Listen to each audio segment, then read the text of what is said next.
Hello everyone, and welcome back to another breakdown video for Godzilla Singular Point.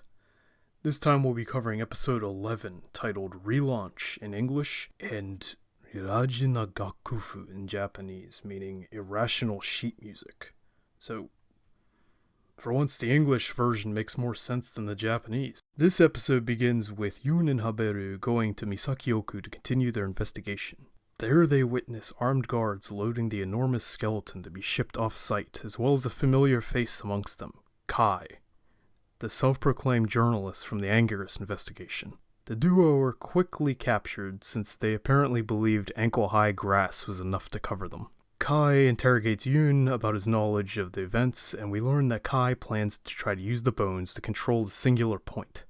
However, while he reveals his knowledge of things like singular points and the orthogonal diagonalizer, he seems to be unaware of the impending catastrophe, but appears to be determined to see his plan through regardless. They escape via transport helicopters, leaving Yun, Haberu, Sato, and the Misakioku director behind. Back in a red dust-enshrouded Tokyo, Godzilla battles against an enormous Manda, which manages to sink its teeth into Godzilla's neck before being decapitated by a concentrated heat beam. Mei has reached the Shiva facility and argues with the facility director Tilda, who believes the orthogonal diagonalizer research to be the highest priority, while Mei insists it should be stopping the catastrophe. Tilda reveals that Mei is to take Lee's place as BB's assistant. We learn that an unknown intruder has been detected on the site. As Mei airs her grievances concerning the situation to Lena and BB, Mei discovers that the facility was created as a giant supercalculator with a direct connection to the singular point. She also discovers that BB's security access has been denied on account of the fact that he has just stolen the orthogonal diagonalizer. BB, Lin, and Mei are forced to flee the facility as the Shiva Consortium guards frantically attempt to capture them. The trio are seemingly trapped until the door opens and we discover BB's outside contact, an associate of Lee, Michael Steven, who we'd seen several times in the past. Goro, Yun, Haberu, Sato, and Jet Jaguar venture into Tokyo Bay by boat. Jet Jaguar continues analyzing the string of text messages when suddenly it complains of an emotional overload and forcefully reboots its processing systems, causing it to shut down completely. Lee's other associate, Makita, the chauffeur from previous episodes, meets with Kaneko to deliver the orthogonal diagonalizer to Tokyo.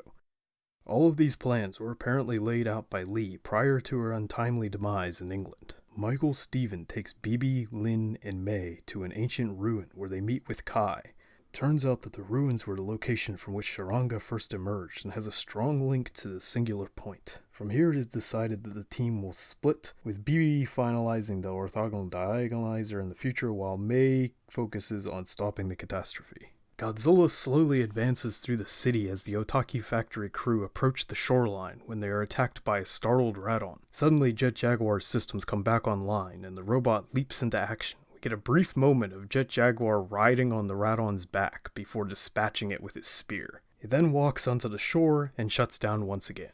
Back under the ruins, Mei, Lin, and BB travel deep underground via a path created many years prior by Ashihara, which leads to a massive subterranean red lake. We then return to Tokyo as Jet Jaguar restarts, and we discover that all of its systems have been completely rebooted, requiring it to relearn everything from scratch. Though it does so at an astonishing rate, we discover that this new upgraded system is called Jet Jaguar PP.